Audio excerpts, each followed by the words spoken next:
Նահանջ և պարտություն Հայդատի հանձնախմբի գնահատականը Թրամփի ապրիլ 24-յան ուղերձին։ Էրդողան-Թրամփ առաջիկա հանդիպում կա Հարավ-Կովկասը օրակարգում։ Անհիմն մեղադրանքներ մտածածին տուժացներ հայ գերիները ապրիլի 24-ին Բաքվի դատարանի առաջ։ Գիտություն ցեղասպանության հետքերով, ովքեր են վաղը բարձրաձայնելու ոճրագործության մասին։ Ռուսաստանը խաղաղության խոչընդոտ չէ, Թրամփը հույս ունի Պուտինը ականջալուր կլինի։ Ուկրաինան հնարավոր է տարածքներ զիջի հանուն խաղաղության, Կիևի քաղաքապետի հայտարարությունը։ ԱՄՆ-Իրան բանակցություններ Օմանում, 3-րդ ռաունդ։ Սահմանադրական թե հակասահմանադրական է ապօրինի գույք բռնագանձելը, բարձր դատարանի ու գլխավոր դատախազության մեկնաբանությունը։ Գյումրու Սև անկյունը մեկ շաբաթում 2 վրաերթ նույն փողոցում։ Տուգանքի մատերիալ են սարքել փոքր ու միջին ձեռնարկատերերի բողոքը կառավարության դիմաց։ Եվ կաթի փոխարեն փոխարինիչ օգտագործես ու չնշես, խիստ կպատժվես։ Բարի երեկո, օրվա գլխավոր ժամն է, կարևորի մասին ես Հայկ Նավասարյանն եմ։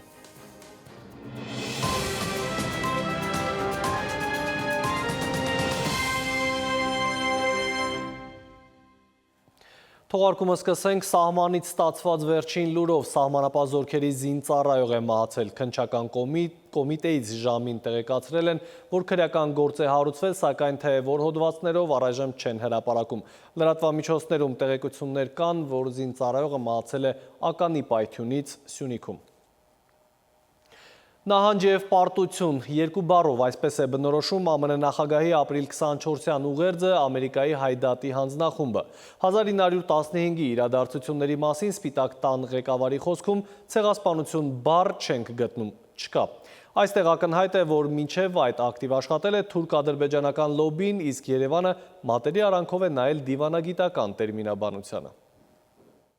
Մեծ եղեռն լատիներեն տառերով պաշտոնական Ամերիկան վերադառնում է այս տերմինին, որը առաջինը Օբաման էր կիրառել 2009-ին։ Բայդենյան հայոց ցեղասպանությունը, որ փոթորկել էր հայ հասարակության զգացմունքներն ու հանցագործության ճանաչման հույս արթնացրել, ջնջում է նախագահ Թրամփը, 1.5 միլիոն հայերի սպանդը հիշում, ոգեկոչում, բայց այն որակում է եղեռն, ոչ ցեղասպանություն, ինչպես նախագահության նախորդ շրջափուլում էր։ Այսօրը մենք ականատեսն ենք ողբերգությանը դեմ հանդիման հայ ժողովրդի ամրության և տոկունության։ Մենք բախտավոր ենք, որ այնքան շատ հայեր մեր ափերն են բերել իրենց հարուստ մշակույթը և նպաստ բերել մեր երկրին, այդ թվում պարգևների արժանացած զինվորներ, նշանավոր արտիստներ, հռչակավոր ճարտարապետներ և հաջողակ գործարարներ։ Հայկական ականջին հաճելի է այս քաղցրախոսությունը, սակայն մեր շահերից առանձնապես չի բխում։ Թրամփին թուրք-ադրբեջանական լոբբիստները կարողացան համոզել, որ լավ հարաբերությունները սկսվում են տերմինաբանությունից, լավ դիվանագիտությունը նաև եզրույթների ընտրությունն է։ Վաշինգտոնը փոխում է քաղաքականությունը Երևանի նկատմամբ, պատահականություն իհարկե չկա, պնդում է ամերիկագետը։ Կարծում եմ սպասելի է, որովհետև շատ ակտիվ աշխատում էին ցեղասպանության եզրույթի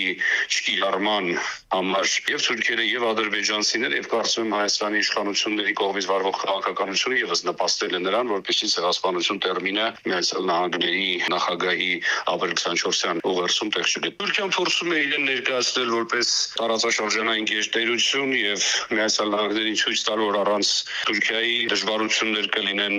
եւ Սիրիայում, եւ Հարավային Կովկասում, եւ Մերձավոր Արևելքում։ Քննարկման մեկ այլ թեմա է Թրամփի խոսքը հայ-ամերիկյան ռազմավարական համագործակցության փաստաթղթի մասին, որը ստորագրվեց Բայդենի նախագահության վերջին օրերին։ Թրամփը ձևակերպում է մեջբերում, անհամբեր սպասում ենք Հայաստանի հետ մեր ռազմավարական գործընկերության շարունակմանը եւ տարածաշրջանային կայունությանն աջակցելուն։ Մասնագետն այստեղ լուրջ սպասելիքներ չունի, ասում է հետևողական աշխատանք չի տարվում հայկական կողմից, իսկ թուրք-ադրբեջանական կողմը մեկը մյուսի հետևից լոբբիստների ձեռքով հաջողություններ է գրանցում։ Ռազմավարական գործընկերը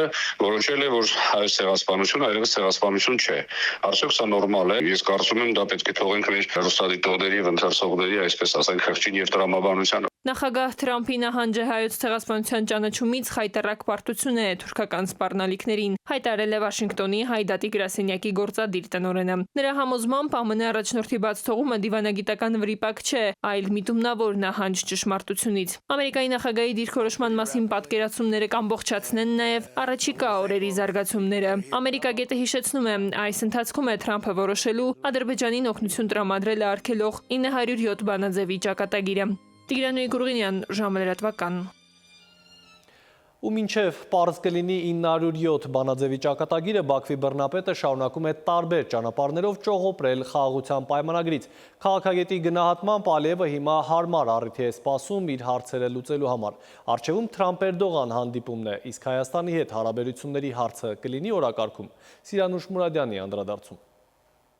Պահում է պրոցեսը, ստերով կերակրում աշխարհին իբր խաղաղություն է ուզում, բայց օրը մի անհավանական պահանջ է ներկայացնում ու ձևանում, թե իբր չի լսում արձագանքը հայկական կողմից։ Նա այսօր էլի սեփական գլուխն է գովել, թե Ադրբեջանն իր տարածքային ամբողջականությունն ու ինքնիշխանությունը լիովին ապահովել է, այդ թվում ռազմական միջոցներով։ Հետևաբար հիմա էլ երկու ոտքը մի մաշիկ դրած Մինսկի խմբի լուծարումն են պնդում։ Նա իր նարատիվն է պատմել։ Ժամանակն է լուծարել ԵԱՀԿ Մինսկի խումբը, որը լիովին հողվել է անցյալում հայ-ադրբեջանական հակամարտության կարգավորման գործում եւ դրա հետ կապված բոլոր ինստիտուտները։ Հայաստանը նույնպես պետք է քայլեր ձեռնարկի այս ուղղությամբ։ Երևանը հստակ է հայտարարել, որ պատրաստ է այդ գործընթացին, եթե Մինսկի խմբի լուծարումն ու խաղաղության համաձայնագիրը ստորագրվեն միաժամանակ։ Բայց մեկ է, նա չի լսում կամ էլ ձև է անում, թե չի լսում, որովհետև մտքին բոլորովին այլ բան է։ Մասնագետների համոզմունքն է։ Ադրբեջանը սպասողական վիճակում է, որովհետև մտածում է ինչ-որ Օվերտոնի պատուհան կբացվի մի պահ, երբ որ բոլորը խառնեն են, ինքը մտնի իր հարցերը լուծի Սյունիքով։ Ադրբեջանի նպատակը առաջիկա ամիսներին դա է լինել։ Ուղղակի քանի որ այս պայդրությամբ իր ուզած խառնակ վիճակը ոչ Իրանի ուղղությամբ գնաց, ոչ այլ ուղղություններով, օրինակ Ուկրաինա եւ այլն, դրա համար ինքը մի պահ դադարավերցրել, բայց պահում է պատուհանը։ Նա սրտատրով այդ պատուհանին է սպասում հիմա մի քիչ անհանգիստ է։ Թրամփ-Էրդողան հանդիպում է սպասվում մայիսին, ըստ թուրքական մամուլի անհանգստացած է։ Էրդողանը հոգուտ հայերի մի բան չասի, որքան էլ Էրդողանի գլուխն ավելի շատ մերձավոր արևելքով է խառը հիմա։ Հանկարծ մի բան չխոստանա սահմանի բացման հետ կապված։ Չմոռանա, որ սահմանի բացումն ուղիղ հայ-ադրբեջանական գործընթացի հետ պետք է կապել։ Հիմա Էրդողանի համար գեր խնդիրը դա մերձավոր արևելքն է։ Ադրբեջանի համար խնդիրը, որ Թուրքիան հանկարծ որևէ քայլ չանի հոգուտ Հայաստանի ու իրանք դեռ շատ ակտիվ աշխատում են Ադրբեջանին չի գործողությունների չի գնում, որովհետև այս բանը ինքը բացարձակ Թուրքիայի ներկայություն ու աջակցություն չունի, որովհետև Թուրքիայի համար այլ գեր խնդիրներ կան։ Իսկ երբ Թուրքիայի բացարձակ աջակցությունն ուներ եւ 44-օրյա պատերազմից հետո 2020-ի դեկտեմբերին Բաքվում Արցախի դեմ սանձազերծած ագրեսիան էին տոնում, Էրդողանը հայտարարեց, Էնվեր Փաշայի հոգին փառավորվեց։ Հիմա հյուրեթ հղում անելով իր աղբյուրներին գրում է, թե ԱՄՆ ցանկանում է ստանալ Թուրքիայի չեզոքությունը, եթե Միացյալ Նահանգներ Իրան բանակցությունները դրական արդյունքներ չունենան եւ պատերազմ սկսվի։ Նպատակն է թույլ չտալ Թուրքիայի միջամտությունը կոնֆլիկտին։ Միացյալ Նահանգները նաեւ ցանկանում է օգտագործել սիրիական օդային տարածությունը։ Թուրքական լրատվամիջոցը գրում է, թե Միացյալ Նահանգները կարող է խնդրել Թուրքիային չմիջամտել Սիրիայի օդային տարածքի օգտագործմամբ Իրանի հետ հակամարտության դեպքում եւ չեզոքություն պահպանել։ Իսկ հարավկովկասյան հարցեր կլինեն Էրդողան-Թրամփ քննարկման սեղանին դեռ պարզ չէ։ Սիրանուշ Մուրադյան, ժամը լրատվական։ Քիչ է մնում 100 տարվա մեռելներին հողի տակից հանեն, որ Արցախի ռազմաքաղաքական ղեկավարության դեմ ցուցմունք պոկեն։ Ու սա հենց այն օրը, երբ ազգովի սկում ենք մեկ դար 10 տարի առաջ մեր պապերի գլխով անցածը։ Մեկ շաբաթվա ընթացքում արդեն 3 անգամ ցուցադրական դատական ֆարս է բեմադրել Բաքուն, սկսել իբրև թե ապացույցների ուսումնասիրման փուլը։ Անկախ լրատվամիջոցների, փաստաբանների եւ միջազգային կառույցների բացակայության պայմաններում Բաքվի դատարանում շարունակում են Արցախի նախկին ղեկավարների գործով դատավարությունները։ Հիմա ապացույցների ուսումնասիրման փուլն է, այստեղից սկսվում է զավեշտը։ Ապացույցներ, որոնք հնարել են կառավարական կաբինետում։ Այս շաբաթվա ընթացքում արդեն 3-րդ դատն է Բաքվում։ Հատկանշական է, որ սիմվոլիկայի սիրահար ադրբեջանցիները հայերին իրենց տխրահռչակ դատաստանի առջև կանգնեցնում են մեզ համար օրացույցում սևով ամրագրված ապրիլի 24-ին։ Բայց խորհրդանիշներն այստեղ չեն ավարտվում։ Հայերի դատերը ծայրից ծայր կեղծիքի վրա հիմնված մեկ նպատակ ունեն՝ խմբագրել պատմության առանձնահատուկ դրվագներ, ադրբեջանցիներին տարիներով բնորոշ որակավորումները վերագրել մեզ հայերիս։ Հայաստանի նախկին պաշտպանն է ասում, նրանց թիրախը ոչ թե Բաքվում գտնվողներն են, այլ ամբողջ հայ ժողովուրդը։ Անասելի խորության ատելություն է հորդում, ամբողջությամբ։ Միայն պետք է տեսնել, թե ինչ աստիճանի կեղծիքներ են ներկայացված։ Հայերը այդտեղ ներկայացված ներկայացվում են դաժան, անողոք, ոչ թե խոսքը վերաբերում է իշխանությունների կոնկրետ ժամանակահատվածի, այլ վերաբերում է հայ ժողովրդին։ Ծայրաստիճան որակավորումները հայերին տարբեր վայրագություններ վերագրելը ոչ միայն պատմությունը խեղաթյուրելու, դրանք իբր թե պաշտոնապես դատարանով արձանագրվող փաստաթղթեր ունենալու համար են, այլ նաև քարոզչական նշանակություն ունեն։ Այսպիսով երկրի ներսում խորանում է ատելությունը հայերի նկատմամբ։ Դատախազները կեղծ փաստաթղթերում գրել են, թե մինչև օկուպացիան հայկական զինուժը հրթիռակոծել ու հրետակոծել է Շուշին ու հարակից գյուղերը։ Այս իրադարձությունների ժամանակ ադրբեջանցիներ են սպանվել, վիրավորվել կամ գերի ընկել։ Ավելի են սրել երևակայությունը, հայկական զինված ուժերը ջրատարներ եւ բարձրավոլտ էլեկտրահաղորդման գծեր են պայթեցրել ադրբեջանցիներով բնակեցված գյուղերում, լուրջ վնասներ հասցնելով կրթական, առողջապահական եւ այլ քաղաքացիական հաստատությունների։ Նաեւ այս փաստերով են քրեական գործեր հարուցվել։ Նրանք այս կերպ ապացուցում են թեզեր այսպես կոչված այդ արևմտյան Ադրբեջանի ամեն ինչ անելու են ցույց տալու համար, որ Հայաստան գոյություն չունի, հայերի հետ հնարավոր չէ ապրել, հայերն հայտնվել են այս տարածաշրջանում 19-րդ դարում։ Էլ զինվորական, էլ բժիշկ, էլ խեղճ ու կրակ ռանչպար։ Իբր ադրբեջանցի ականատեստ ուժողներ են, որոնք ցուցմունք են տալիս հայերի դեմ, արդար քննություն պահանջում։ Այս ամենի մասին տեղեկանում ենք հատուկ կենտ լրատվամիջոցներից միայն, որոնք ի դեպ բացառապես նույն տեքստերն են հրապարակում, նույն բառապաշարով, նույն խմբագրումներով։ Ամեն հնարավոր քայլ հանուն հայերի հավաքական մեղսագրման։ Ադրբեջանցի իշխանությունների համար հայերի դատը կենսական կարևորություն ունի, այն հաղթաթուղթ է, կեղծիքի վրա հիմնված։ Հայաստանի նախկին օմբուդսմենն է ասում, հենց այս պատճառով են փակված իրավական բոլոր ուղիները, ու եթե վերադարձ, ապա միայն քաղաքական ճանապարհով։ Տիգրան Գուրգինյան, ժամը լրատվական։ Արչևում թողարկման երկրորդ հատվածն է, կվերադառնանք րոպեներ անց։ Ռուսաստանը խաղաղության խոչընդոտ չէ, Թրամփը հույս ունի, Պուտինը ականջալուր կլինի։ Ուկրաինան հնարավոր է տարածքներ զիջի հանուն խաղաղության, Կիևի քաղաքապետի հայտարարությունը։ ԱՄՆ Իրան բանակցություններ Օմանում, երրորդ ռաունդ։ Սահմանադրական թե հակասահմանադրական է ապօրինի գույք բռնագանձելը, բարձր դատարանի ու գլխավոր դատախազության մեկնաբանությունը։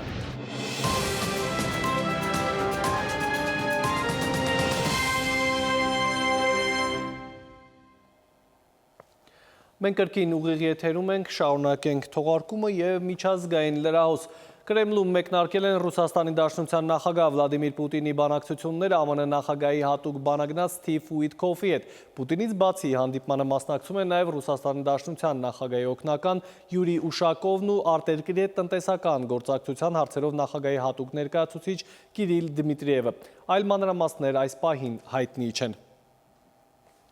Արտակարգ դեպք մերձ մոսկովյան Բալաշիխա քաղաքում այսօր առավոտյան մեքենայի պայթյունի հետևանքով մահացել է Ռուսաստանի Դաշնության զինված ուժերի գլխավոր շտաբի օպերատիվ վարչության պետի տեղակալ գեներալ-լեյտենանտ Յարոսլավ Մոսկալիկը։ Ռուսաստանի Դաշնության իրավապահները միջադեպի փաստով քրեական գործ են հարուցել։ Ռուսաստանի արտգործնախարարության պաշտոնական ներկայացուցիչ Մարիա Զախարովան Յարոսլավ Մոսկալիկի սպանությունը ահաբեկչություն է որակել, այլ մանրամասներ չհայտնելով։ Օմանում վաղը անցկացվելու է Իրանի միջուկային ծրագրի շուրջ ԱՄՆ-Իրան բանակցությունների երրորդ փուլը։ Պետդեպարտամենտի մամուլի քարտուղար Թեմի Բրյուսի տեղեկացմամբ դրանց մասնակցելու են Դոնալդ Թրամփի հատուկ բանագնաց Սթիվ Ուիտքոֆն ու պետդեպարտամենտի քաղաքական պլանավորման բաժնի ղեկավար Մայքլ Անտոնը։ Իրանական կողմից ըստ նախնական տեղեկությունների բանակցությունները վարելու է արտգործնախարար Աբբաս Արաղչին։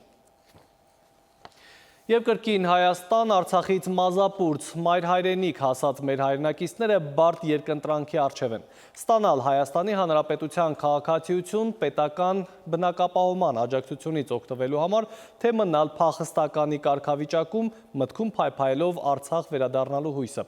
Այս պահին տեղահանված արցախցիների չնչին տոկոստ է դիմել Հայաստանի կապույտ անձնագիր ստանալու համար։ Հիմնական հարցն է, իսկ Արցախում ապրելիս Հայաստանի քաղաքացի չէինք։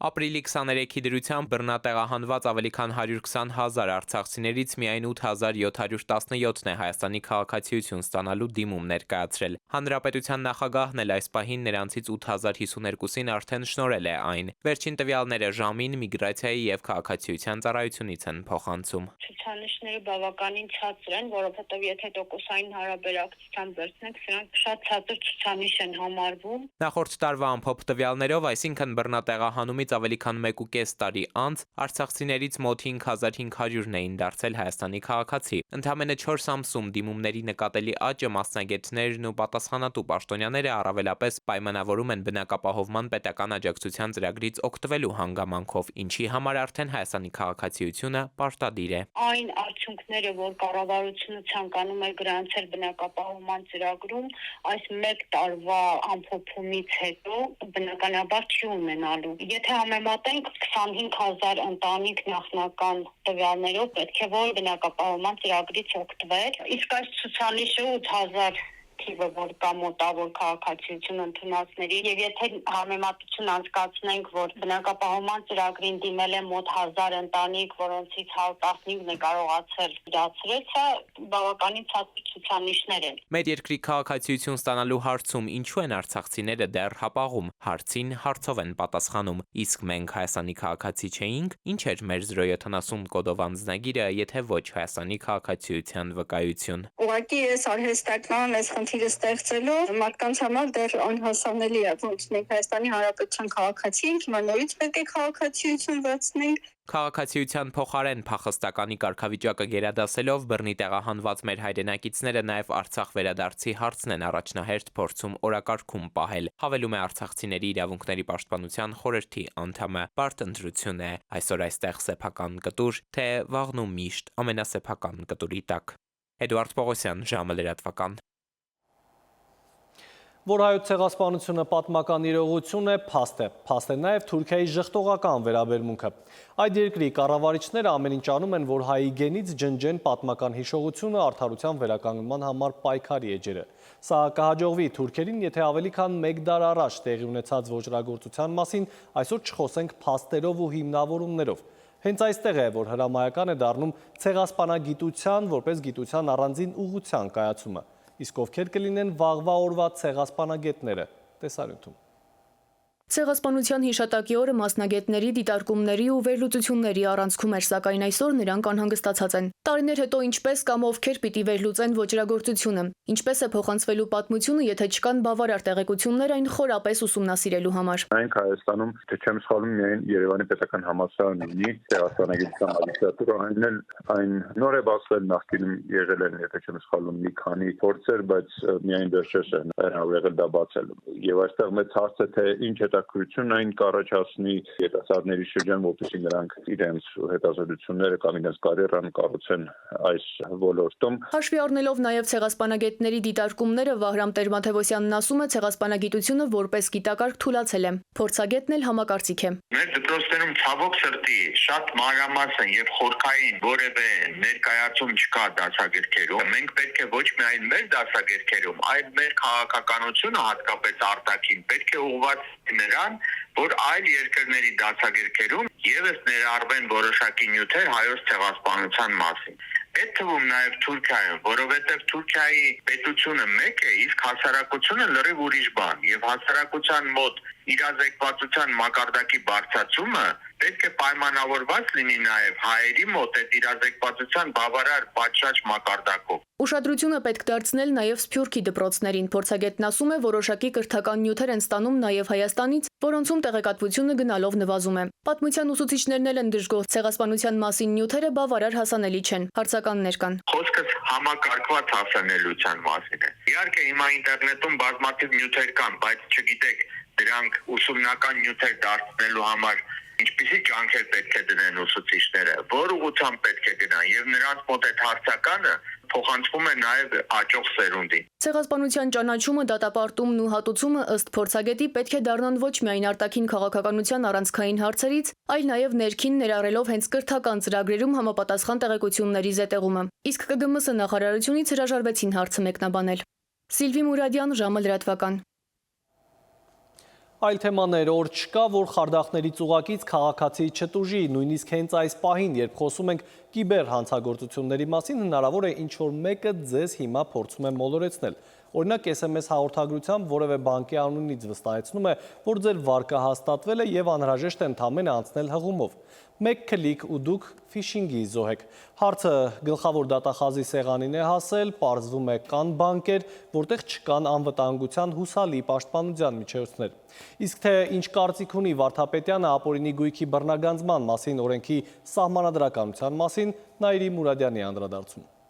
Ապօրինի ծագում ունեցող գույքի բռնագանձման մասին օրենքի ներդրումից հետո իրավաբանական համայնքը համարեց, որ այն ակնհայտ հակասահմանադրականության խնդիր ունի։ Օրենքն էլ հակաիրավական ու խնդրահարույց տարր։ 10 օր առաջ Սահմանադրական դատարանը ընդունեց որոշում, ըստ որի այսուհետև ենթադրաբար ապօրինի գույքը բռնագանձման է ենթակա, եթե այն ուղղակի կապ ունի անձին վերագրվող հանցանքի հետ։ Պատգամավորները ցանկանում են գլխավոր դատախազի դիրքորոշումը լսել։ Արդյոք ապօրինի ծագում ունեցող գույքի բռնագանձման մասին օրենքը հակասահմանադրական է։ Սահմանադրական դատարանի որոշումը յուրաքանչյուր հայցի շրջանակներում, այսինքն մեր դիրքորոշումները յուրաքանչյուր հայցի շրջանակներում կներկայացնենք, վստահ եմ հասցրել եք ծանոթանալ ամբողջական որոշման հետ, այստեղ հակասահմանադրականության հարց չի կարող քննարկվել, այսինքն մնացած ամեն ինչը հատվածական մոտեցումներ են։ Խնդիրը կիրառման շրջանակների հստակեցումն է, որը արդեն դատարանները պետք է որոշակի ուղենիշներ սահմանեն։ Գլխավոր դատախազն անդրադարձավ բանկային համակարգում տեղի ունեցող ֆիշինգի խարդախությունների երևույթներին։ Դրանց ցուցանիշներն ըստ Աննա Վարդապետյանի Հայաստանում աճում են։ Դատախազությունը քաղաքացիներից ստացել է բազմաթիվ բողոքներ։ Կան բանկեր, որոնք չունեն ուժեղ անվտանգության համակարգեր։ Գլխավոր դատախազը միջնորդագիր է ուղարկել կենտրոնական բանկ, խնդրելով օրինակ բանկերի միության միջոցով քննարկել անվտանգության համապատասխան համակարգ չունենալը այդ խնդիրն ունեցող բանկերի հետ։ Շատ մեզ համար անհասկանալի ալգորիթմներ էր դրված բանկերի on-line սպասարկման տիրույթում։ Օրինակ անձը ֆիզիկապես գնում է բանկ, իրեն մերժում են վարկի տրամադրումը, դիցուք հա $500,000 դրամ, բայց on-line 3 միլիոն դրամ վարկ է ստանում։ Եվ այստեղ մեզ համար կարմիր լույս վառվեց, որ ալգորիթմը, որը դրված է on-line banking-ի հիմքում, ուրեմն շատ ցածր շեմ ունի։ Կան դեպքեր, երբ քաղաքացիներն են ինքնակամ իրենց տվյալները տրամադրում հանցագործներին, չկասկածելով, որ ստացված զանգը բանկից չէ։ Ըստ Վարդապետյանի, սակայն, եթե բանկն ունենար անվտանգության ավելի պաշտպանված համակարգ, կկարողանար կանխել այդ խարդախությունները։ Կան բանկեր, որոնք այո, ավելի քիչ է այնտեղ այս տեսակ ֆիշինգները, որովհետև ունեն աշխատակիցներ, որոնք հեռախոսազանգով են տեղեկացնում, հայերենով են ծանուցումները, ավելի խիստ համակարգեր ունեն, կարող է մի քիչ ավելի շատ անհարմարություններ պատճառում դա բանկից օգտվողին, բայց ապահովում է հնարավոր այդ զերծարարությունների զոհ չդառնալ։ Եվ ունենք բանկեր, որոնք լրիվ այս առումով լոյալ են եւ որոշակի հետագից չեն ապահովում։ Մենք այս առումով արդեն զանգ ենք խփել եւ ասում ենք, որ այստեղ աշխատանք պետք է արվի եւ փոխվի ձևաչափը։ Զեղծարարությունների զոհ դարձած քաղաքացիները բողոքի ակցիաներ են իրականացնում կառավարության, նաև տարբեր բանկերի գլխավոր գրասենյակների մոտ։ Նրանք բողոքում են, որ իրենց անուններով տարբեր չափերի կեղծ վարկեր են ձևակերպվել։ Անձնական հաշիվներից էլ գումարներ են հափշտակել։ Նաիրի Մուրադյան, ժամը լրատվական։ Եվս մեկ դադար ունենք, հեռու մի գնացեք։ Գյումրու Սև անկյունը մեկ շաբաթում 2 վրաերթ նույն փողոցում։ Տուգանքի մատերիալ են սարքել փոքր ու միջին ձեռնարկատերերի բողոքը կառավարության դիմաց։ Եվ կաթի փոխարեն փոխարինիչ օգտագործես ու չնշես, խիստ կպատժվես։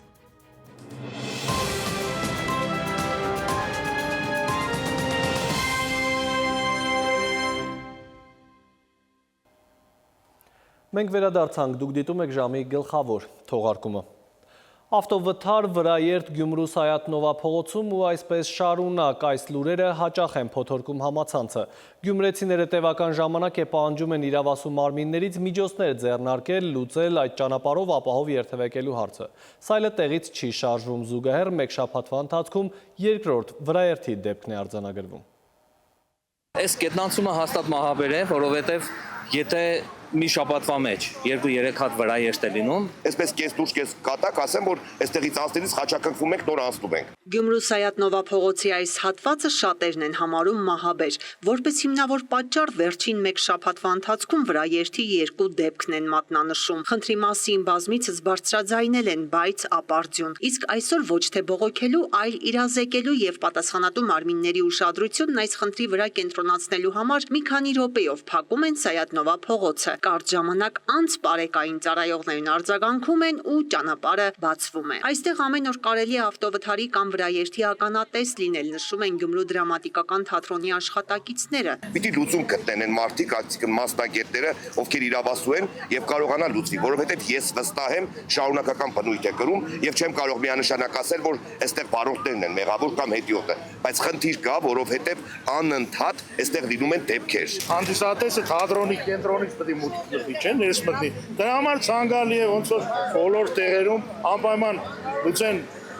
Սվետաֆորի հարցը, ցանկալի է վերևից դրվի կնոպկայով, որովհետեւ մարդիկ կարողանան անցնել։ Արհեստական ճանապարհային անհարթություն, լուսացույց կամ այլընտրանքային միջոց է հարկավոր, որը լուծում կլինի վթարավտանգ իրավիճակների համար, նշում են ներկաները։ Նախորդին տեղի ունեցած վրաերթը աղմուկ բարձրացրեց մամուլում, չնայած վրաերթի ենթարկողը ըմշամարտիկ Արթուր Ալեքսանյանի եղբայրն է եղել Ռաֆայել Ալեքսանյանը, բայց այսօրվա գործողությունները կապ չունեն վերջինիս հետ։ Միջադեպի հետ կապված կապ հաստատեցինք նաև Գևորգ Ալեքսանյանի հետ։ Դեպքը տեղի ունեցել, բայց շատ չնչին, այսինքն երեխային ոչինչ չի եղել, մի թեթև փոքր վնասվածք էլ կարելի է չասել, որ ցավ կա։ Բժիշկները բոլորը ստուգել են, բոլոր պրոցեդուրաները կատարվել են, նկարահանում, ամեն ինչ արվել է։ Ընտեսելու համար չի կարելի մարդուն։ Ես այնպես եմ ստիպում, որ ես արդեն բոլորին է վերաբերում, ես արդեն իրավաբանների թիմ եմ, որ չի կարելի մարդու անունի հետ անընդհատ խաղալ։ Ներքին գործերի նախարարությունից արձագանքեցին, բայց նշեցին, որ գործընթացն արագ լուծում չի ենթադրում։ Ներկաներին առաջարկեցին դիմել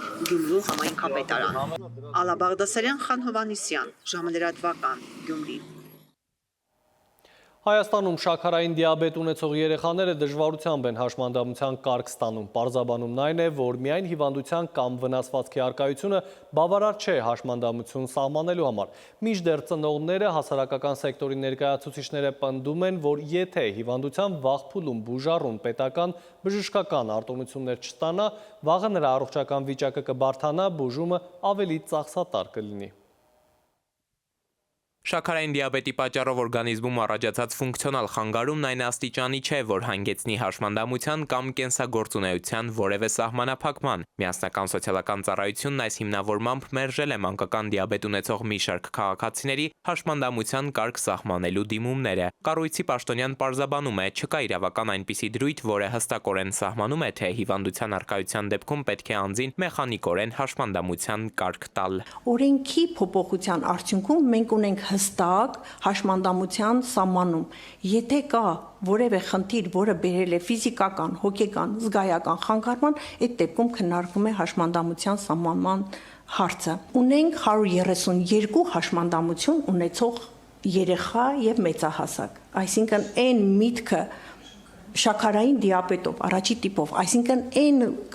միտքը, որ հաշմանդամություն չի սահմանվում առաջի տիպի շաքարային դիաբետ ունեցողներին, դա իրականությանը չի համապատասխանում։ Միասնական սոցիալականի պաշտոնյային տեղում են հակադարձում, կոնկրետ օրինակներ բերում։ Հիվանդության բարդացումն ունեցողներն էլ են մերժման պատասխան, լավագույն դեպքում էլ 20%-ի գնահատական ստացել։ Հասարակական սեկտորի ներկայացուցիչը նաև ընդգծում է, անգամ կան դեպքեր, երբ նույն օրենքի փոփոխությունից հետո միևնույն էպիկրիզով մի տարի կարգ սահմանվել է, մյուս տարի ոչ։ Բոլորս գիտենք, որ տիպ 1 շաքարային դիաբետը դա այն հիվանդությունն է, որ քրոնիկ է, ենթաստամոքսային գեղձը վերականգնման ենթակա չէ, եւ եթե ընթացքը չհսկվի եւ տվյալ պացիենտը բուժառուն չունենա արտոնություններ, անվճար բուժ սպասարկման, բուժ պարագաների մասով եւ մնացած այլ արտոնությունները, որը սահմանվում է հաշմանդամության, մենք շատ շուտ կունենանք բարդություններ։ Շատ շուտ կունենանք բարդություններ, ինչը բուժելը պետության համար շատ ավելի թանկ է, քան կանխարգելելը։ Ես համամիտ եմ ու ողջունում եմ այն գաղափարը, որ պետք է արտոնությունները, ծառայությունները այնպիսի ծավալով մատուցվի, առաջի ոչ միայն շաքարային դիաբետ ունեցող անձանց, ընդհանրապես որևէ հիվանդություն ունեցող անձի ծառայությունները պետք է այնքան մեծ ծավալի եւ ճիշտ կազմակերպի, որպիսի անձը հաշմանդամություն ունեցող անձ չդիտարկվի հետագայում։ Այսինքն մենք խոսում ենք բժշկական կանխարգելման մասին, որը որ միասնական սոցիալական ծառայության գործառույթ չի։ Դատարաններում ի դեպ 2023 թվականից սկսած միասնական սոցիալականի 10 որոշում է վիճարկվել։ 5 հայց մերժվել է եւս 4-ի դեպքում հայցվորները շահել են, սակայն ծառայությունը վճռաբեկ է հասել։ Մեկն էլ ընթացքի մեջ է դեռ։ Էդուարդ Պողոսյան, ժամը լրատվական։ Ավելի քան 150 ընկերություն 15,000-ից ավելի այցելու աշակերտից մինչև ընկերության տնօրեն մեկ հարկի տակ է համախմբել Career City Fest փառատոնը։ Սա լավ հարթակ է բոլոր նրանց համար, ովքեր ուզում են կրթվելով զարգացնել սեփական եւ գործատուի բրենդը, դառնալ ճանաչելի ոչ միայն հայաստանյան, այլև աշխարհի առաջատար շուկաներում։ Միջազգային հեղինակավոր Eventex Awards-ի կրկնակի ոսկե մրցանակակիր փառատոնի հանդիսավոր բացումն ուղեկցվեց մասնակից ընկերությունների եւ փողային նվագախմբի կորպորատիվ շքերթով։ Փառատոնն արդեն հասցրել է սիրվել եւ իր շուրջը համախմբել ավելի քան 15,000 այցելուների եւ 150-ից ավելի ընկերությունների ու բանախոսների։ Փառատոնը փորձի փոխանակման եզակի հարթակ է բոլոր այն ընկերությունների եւ մասնագետների համար, ովքեր հետաքրքրված են աշխատաշուկայի ապագայով փոքր ընկերություններից մինչեւ առաջատար միջազգային ընկերություններ, դպրոցականներից մինչեւ ղեկավարներ եւ գործարարներ։ Շրջենք ցանկացած տաղավարով, մենք կտեսնենք, որ տվյալ տաղավարում հենց ընկերությունների թիմերն են եւ թիմերն են ոչ թե միայն օրինակ HR մասնագետներ, բոլոր թիմը միավորվում է, որպեսզի ճիշտ եւ ավելի արդյունավետ իրեն ներկայացնի։ Փառատոնի առանձնահատկությունը հենց նրանում է, որ այստեղ ընկերությունները ներկայացնում են ոչ թե իրենց թափուր աշխատատեղերը, ոչ միայն դա, այլ նաեւ իրենց բրենդը, մշակույթը, թիմը, ինչպիսին են նրանք որպես գործատու։ Փառատոնի այցելուներին ողջույնի տեսանյութ ուղերձեց LinkedIn ընկերության համահիմնադիր ամերիկացի գործարար եւ ներդրող Ռիդ Հոֆմանի թվային նմանակը։ Անմոռանալի փառատոնային օրեր։ Փառատոնի պաշտոնական բացմանը ելույթ ունեցավ գործատուի բրենդինգի ոլորտում առաջատար միջազգային փորձագետ Ռիչարդ Մոսլին։ Մարդկանցից դեպի եկամուտ, ինչպես է գործատուի բրենդը նպաստում բիզնեսի աճին թեմայով։ Ամեն ինչ սկսվում է այն գիտակցումից, որ հաջողության հասնելու համար անհրաժեշտ են ճիշտ տաղանդներ, իսկ ճիշտ տաղանդներ ստանալու համար անհրաժեշտ է շատ ուժեղ մրցակցություն։ Ակնհայտ է, որ շատ ընկերություններ փորձում են մրցել լավագույն տաղանդների, լավագույն տեխնիկական հմտությունների եւ լավագույն կարողությունների համար, ուստի հարկավոր է օգտագործել նույն մոտեցումը սպառողներին ավելի գրավելու համար։ Փառատոնի կազմակերպիչ իրադարձային մարքեթինգի ամբողջական ծառայություններ մատուցող առաջատար ընկերություն Skill Event Marketing-ը հայտնի է իր ոգեշնչող միջոցառումներով։ 2016-ից ընկերությունը կազմակերպել ավելի քան 600 միջոցառում եւ ստացել միջազգային ճանաչում։ 2024 թվականին Skill-ը ընդգրկվել է աշխարհի 100 լավագույն գործակալությունների ցանկում։ Իսկ Career City Fest-ն արժանացել է Eventex Awards-ի 2 ոսկե մրցանակների։ Տվյալ միջոցառմանը կայանալու համար 100 ընկերություն կատարել են տարբեր ջանքեր եւ համատեղ ջանքերով կայացել է տվյալ միջոցառումը, որը եթե դուք նկատել եք, բաց է բոլորի համար, ցանկացած մարդ կարա գա եւ լսի 50-ից ավել խոսնակ եւ մասնակցի միջոցառումներին։ 2023 թվականից կարիերայի քաղաքի քաղաքապետներ AIP կրթական հիմնադրամի հոգաբարձուների խորհրդի նախագահ Արամ Փախչանյանը։ Այս տարի այդ դերը ստանձնեց ծանրամարտի Եվրոպայի կրկնակ եւ աշխարհի չեմպիոն Նազիկ Ավդալյանը։ Ողջունում եմ ձեզ։ Այսօր մենք բացում ենք մի քաղաք, որտեղ յուրաքանչյուրը հնարավորություն ունի կառուցելու իր ուղին, հարցեր տալ, ստանալ պատասխաններ, հանդիպելու այն մարդկանց, ովքեր կփոխեն ձեր կյանքը։ Career City Fest լավագույն գործատուների փառատոնն այս տարի կանցկացվի ապրիլի 25-ից 26-ը։ Նաիրի Մուրադյան, ժամը լրատվական։ Շրջանառության հարկը 5-ից 10% հասցնելու դեմ բողոքող տնտեսվարողները այսօր կրկին կառավարության դիմաց են հավաքվել։ Պահանջը նույնն է չի փոխվել, մանր ու միջին բիզնեսի ներկայացուցիչները պահանջում են վերանայել որոշումը։ Եվ իբրև Հայաստանի օգտին լրտեսության համար Բաքուն իր քաղաքացուն դատապարտել է 15 տարվա ազատազրկման։ Այս եւ օրվա այլ կարևորի մասին մեկ տեսանյութում։ Բաքվի ծանր հանցագործությունների դատարանը 15 տարվա ազատազրկման է դատապարտել Էմին Ղասիմզադեին, ով մեղադրվում է դավաճանության եւ Ադրբեջանի սահմանադրական կարգի դեմ ուղղված այլ հանցագործությունների համար։ Ըստ քրեական գործի նյութերի Ղասիմզադեն իբրև թե Հայաստանին է փոխանցել Ադրբեջանի ինքնիշխանությանն ու պետական անվտանգությանը վնասող տեղեկատվություն։ Սոցիալական ցանցերում հակապետական կոչ էր տեղադրել եւ ազգամիջյան վեճ էր հրահրել։ Իր հետ սոցցանցերի միջոցով կապ հաստատածներին Շուշիից եւ այլ շրջաններից լուսանկարներ է փոխանցել։ Տնտեսվարողները կրկին բողոքում են կառավարության դիմաց, հանդիպում են պահանջում վարչապետի հետ։ Օրեր առաջ էին գործադիրի շենքի առջև 2350 ստորագրությունով դիմում էին ներկայացրել կառավարությանը։ Բողոքում են ընդդեմ հարկային փոփոխությունների, ըստ որոնց 5%-ի փոխարեն առևտրի սուբյեկտների համար հարկն այս տարվանից 10% է սահմանվել։ ՓՄՁ-ների ասոցիացիայի կառավարման խորհրդի նախագահն էլ ընդգծեց, որ ապրիլի 30-ին ազգային ժողովում լինելու է իրենց ներկայացրած հանրագրի քննարկումը։ Քաղաքացիներն ի վերջո եկան եզրահանգման, որ հարցի լուծման համար պետք է հանրային ճնշում լինի։ Տնտեսական ակտիվության ցուցանիշն աճել է 4.1%-ով այս տարվա առաջին եռամսյակում 2024 թվականի նույն ժամանակահատվածի համեմատ։ Վիճակագրական կոմիտեն տվյալներ է հրապարակել։ Գյուղատնտեսական համախառն արտադրանքի ծավալն աճել է 10.5%-ով, շինարարության ծավալը 13.6%-ով, ծառայությունների ծավալը 11.5%-ով, առևտրի շրջանառությունը 6%-ով, էլեկտրաէներգիայի արտադրությունը 3.8%-ով, սպառողական գների ինդեքսը 2.5%-ով, արդյունաբերական արտադրանքի գների ինդեքսը 2.1%-ով։ Էապես նվազել է արտաքին առևտրաշրջանառությունը նախորդ տարվա նույն ամսվա համեմատ 54.2%-ով։ Արտահանումը նվազել է 61.8%-ով, ներմուծումը 47.9%-ով։ Նվազել է նաև արդյունաբերական արտադրանքի ծավալը 18.5%-ով։ Հստացվում է պատասխանատվությունը կաթնամթերքի եւ միս մսեղիքի իրացման խախտումների համար։ Վարչական իրավախախտումների վերաբերյալ Հայաստանի Հանրապետության օրենսգրքում կատարված փոփոխությունների համաձայն 2025 թվականի ապրիլի 27-ից վարչական պատասխանատվություն կսահմանվի այն տնտեսվարողների նկատմամբ, որոնք կաթնամթերք ապրանքախմբի տարանջատված հատվածներում չեն ապահովի կաթնային յուղի փոխարինիչով կաթնամթերքի առանձնացված սպառողական դարակաշարով տեղադրումը։ Պարունակում է կաթնային յուղի փոխարինիչ նշումը ընթերնելի եւ տեսանելի վայրում փակցնելը։ 2025 թվականի մայիսի 27-ից էլ ըստ ՍԱՏՄ-ի վարչական պատասխանատվություն կսահմանվի այն տնտեսվարողների նկատմամբ, որոնք սպառողին տեսանելի վայրում չեն ապահովի մսամթերքի սպանդանոցային ծագումը հաստատող կառավարության որոշմամբ սահմանված փաստաթղթերի առկայություն։